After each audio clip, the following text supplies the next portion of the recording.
नीता अपने कॉलेज की परीक्षा ख़त्म होने के बाद अपने गांव जाना चाहती थी, लेकिन उसके गांव जाने के लिए केवल एक ही ट्रेन थी। इसलिए उसने 2 महीने पहले ही टिकट के लिए आवेदन दे दिया था, लेकिन उसके टिकट का स्टेटस अभी तक वेटिंग लिस्ट में ही था। अगले दिन उसका सफ़र शुरू होने वाला था, जिसके लिए उसने खास खाने पीने की सामग्री और रास्ते में पढ़ने के लिए एक नोवेल खरीदा, जिसका नाम था ट्रेन का भूत। दरअसल नीता को भूतिया कहानी पढ़ने में बड़ी दिलचस्पी थी।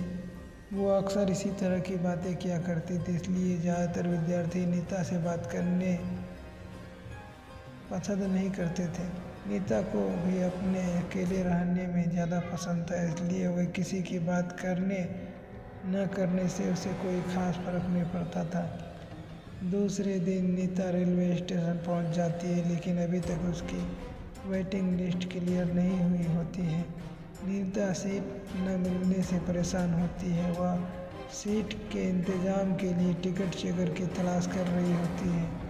काफ़ी देर इंतज़ार करने के बाद जब कोई नहीं आता तो नीता किसी भी सीट में बैठ जाती है और अपना नोवेल निकालकर पढ़ने लगती है।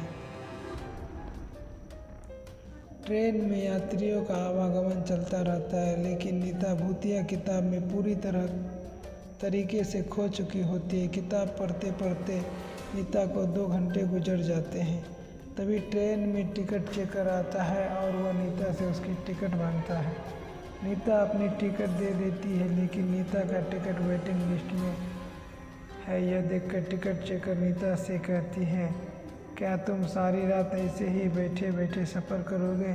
तभी नीता कहती है, नहीं सर, 23 नंबर का बर्थ खाली होने वाला है और सुबह तक उसमें कोई नहीं आएगा। मैं उसी बर्थ में ही सो जाऊंगी। नीता की बात सुनकर टिकट चेकर में ताज्जुब होता है, क्योंकि यह जानकारी तो गुप्त है। फिर नीता को यह बात कैसे पता चली कि वह सीट खाली होने वाला है?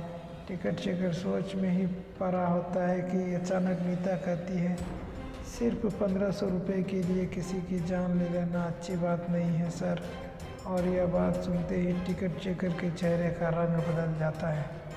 वह नीता की बात को अनसुना करके आगे की बर्थ निकल जाता है। दरअसल नीता जो नोवेल पढ़ रही थी, उसमें भूतों को अपने संपर्क में लाने का मंत्र लिखा हुआ था, जिसे गलती से नीता ने पढ़ लिया था और इसी वजह से नीता के अंदर शैतानी रूह प्रवेश कर चुकी थी। नीता से मिलने के बाद टिकट चेकर बहुत घबरा चुका था। दरअसल 15 दिनों पहले गलती से एक आदमी ट्रेन से गिरकर मर गया था, जिसकी वजह यह टिकट चेकर था। लेकिन यह सिर्फ एक हादसा था। टिकट चेकर अपनी सीट पर बैठा ही होता है कि अचानक नीता बगल में आकर बैठ जाती है। नीता का चेहरा पहले से कुछ डरावना लग रहा था। उसके बाल बिखरे हुए थे और आंखों में काजल फैल चुका था। नीता देखने में ऐसी लग रही थी कि मानो कोई डरावनी चुड़ैल हो। नीता को देखते ही दहशत की वजह से टिकट चेकर बेहोश हो जाता है। कुछ देर बाद जैसे ही टिकट चेकर को होश आता है तो वह रस्सी के सहारे बाहर लटका हुआ जोर से चीख रहा होता है।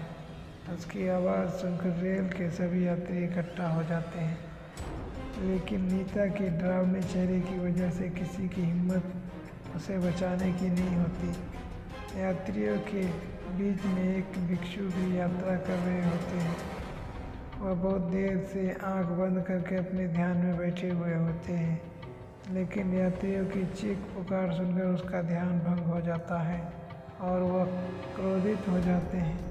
लेकिन जैसे ही उसकी नज़र बाहर लटके हुए टिकट चेकर को पड़ती है तो वह अपनी जगह से खड़े होकर नीता के पास पहुंचते हैं और ऊंचे स्वर में कहते हैं, तुम उसे छोड़ दो, तुम्हारे साथ न्याय होगा। उसके कई बार बोलने पर भी जब नीता ऐसे ही खड़ी रहती है तो भिक्षु आँख बंद करके खड़े हो जाते हैं और कुछ ही देर में उन्हें पता लगता है कि जब तक नीता के हाथ में यह नोवेल है तब तक भूतिया साया उसके ऊपर से नहीं हटेगा।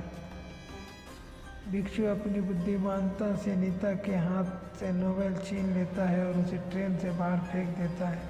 नोबेल का संपर्क जैसे ही नीता से दूर होता है तो वह बेसुध होकर ट्रेन के अंदर गिर जाती है। लेकिन इसी बीच टिकट चेकर को जो ट्रेन की खिड़की से लटका हुआ था वह नीचे गिर जाता है। इत्तेफाक से उसकी जान बच जाती है, लेकिन उसे ज़बरदस्त शारीरिक क्षति पहुंचती है। भिक्षु नीता को अपने काबू में करते हुए रेल के नीचे उतार लेते हैं और उसे उपचार हेतु अस्पताल पहुंचा देते हैं। Rail police team ticket checker को मौके पर जाकर इलाज मुहैया करवाती है। वह भूतिया नोबेल इंतजार कर रहा है अपने अगले शिकार का। और इसी के साथ रेल की भूतिया दास्तान कहानी समाप्त हो जाती है।